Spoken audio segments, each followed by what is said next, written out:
વડોદરા શહેર cyber crime police દ્વારા share માર્કેટમાં રોકાણ કરવાના બહાને ઠગાઈ કરતી ટોળકીના એક ઇસમની ધરપકડ કરી કાયદેસરની કાર્યવાહી હાથ ધરી હતી।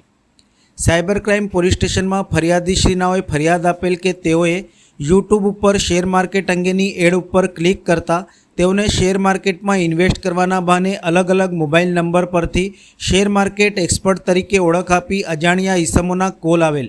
ઇસમે બનાવટી વેબસાઇટમાં રજિસ્ટ્રેશન કરવા જણાવેલ। ઝૂમ મીટિંગ દ્વારા ઇસમો ફરિયાદીને શેર માર્કેટ અંગેની ટિપ્સ આપતા હતા।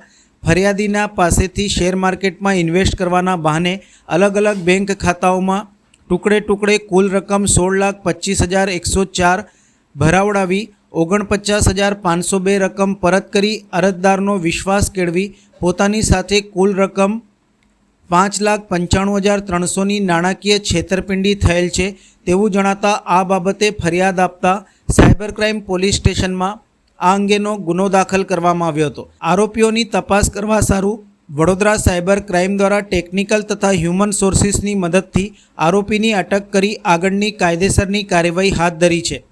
ઝડપાયેલ આરોપીમાં સચિન કનકરાય મહેતા ઉંમર વર્ષ 47 રહેવાસી મલાડ વેસ્ટ મુંબઈનો છે। અલગ અલગ વ્યક્તિઓના નામે બનાવટી પેઢીઓ બનાવી તે પેઢીઓના નામે કોર્પોરેટ બેંક ખાતાઓ ખોલાવતો હતો જેમાં ફ્રોડના નાણાં ટ્રાન્સફર કરવા સારું પોતાના સહ આરોપીઓને સોંપતો હતો જેના માટે તે કમિશન લેતો હતો।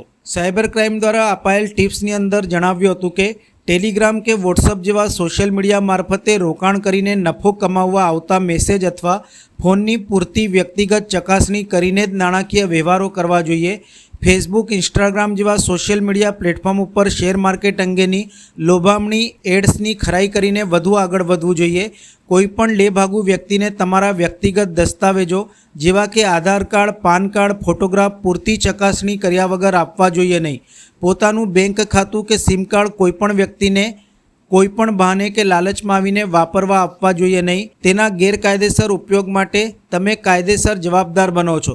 જો આપ કોઈ સાયબર ક્રાઇમનો ભોગ બન્યા હો તો નજીકના પોલીસ સ્ટેશન કે સાયબર ક્રાઇમનો સંપર્ક કરો અથવા હેલ્પલાઇન નંબર 1930 ઉપર કોલ કરવો જોઈએ।